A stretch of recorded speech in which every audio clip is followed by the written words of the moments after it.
কি ব্যাপার, ঘরে আজ গরুর গোশ রান্না হয়নি? ঈদের দিন থেকে শুরু করে আজ 3-4 দিন ধরে একটানা গরুর মাংস খাচ্ছে, এখনো তোমার গরুর মাংস খেতে ইচ্ছা করতেছে? আমার তো পুরা অরুচি চলে আসছে, আমি আজকে কোনো মতেই গরুর মাংস খাবো না।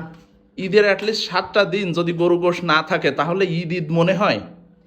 আর ঈদ মনে হওয়ার দরকার নেই। আজ 3-4 দিন যাবত গরুর মাংস, শুধু তো গরুর মাংস না, গরুর মাংস খাইছি, গরুর কলিজা খাইছি, নেহারি খাইছি, খেয়ে আজকে আমার পেটের ভিতরে এত অশান্তি লাগতেছে, আমি আর আজকে গরুর মাংস খাবোই না। আমি দেখো না, এই জন্য আজকে খুবই সাদা মাঠা রান্না করছি, আলু ভর্তা রান্না করছি, ছোট মাছ চচ্চড়ি করছি।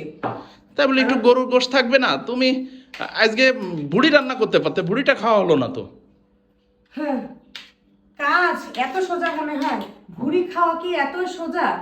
ভুড়ির যত জাল করা হবে ভুড়ির টেস্ট তত বাড়বে। এখনো কমপক্ষে ভুড়ি আরো 7 দিন জাল করব, তারপরে হচ্ছে ভুড়ি খাবো। তার আগে আমার ঘরে কোনো ভুড়ি এখনো দেওয়া হবে না। 7 দিন, 3-4 দিন জাল দিছো তাতে হচ্ছে না?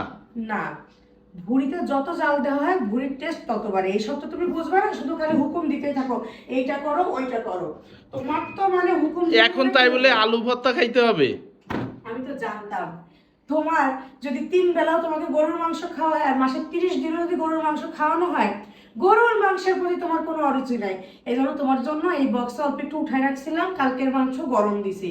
তুমি যদি আলু ভর্তা ছোট মাছ চচ্চড়ি দিয়ে না খাও, গরুর মাংস দিয়ে সুন্দর মতন খেয়ে ওঠো, কিন্তু আল্লাহর রাস্তায় আমাকে খাইতে বললো না।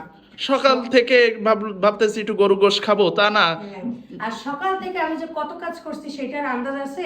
ঈদের দিন গরু কাটার থেকে শুরু করে গরু মাংস বিলি করা পর্যন্ত তুমি কতগুলো ড্রেস অপরিষ্কার করছো, সেই প্রত্যেকটা ড্রেস আজকে পরিষ্কার করে ছাদে মেরে দিয়ে আসছি। তার মধ্যে দিয়ে আমার পেটের সমস্যা চলতেছে।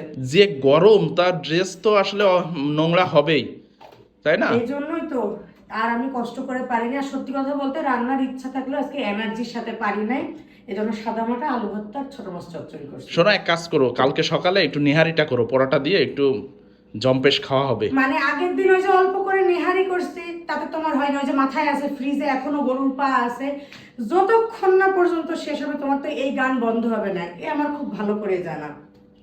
না তো, এই ঈদের ছুটির একটা মধ্যে যদি মানুষ কত খাইতে পারে গরুর মাংস, আল্লাহ! তোমাকে না দেখলে কেউ বিশ্বাস করবে না যে গরুর মাংসের প্রতি কোনো অরুচি নাই এই মানুষটার। তুমি আরো বলবা যে না মাশাল্লাহ আমার স্বামীর বেশ রুচি আছে, হ্যাঁ, তা না তুমি। স্বামীর রুচি দেখতে গিয়ে আমার অবস্থা টাইট হয়ে যাচ্ছে। গরুর মাংস খাইতে খাইতে মানে আমি মনে হয় আজকে যদি গরুর মাংস খাই না, নির্ঘাত আমার বমি হয়ে যাবে।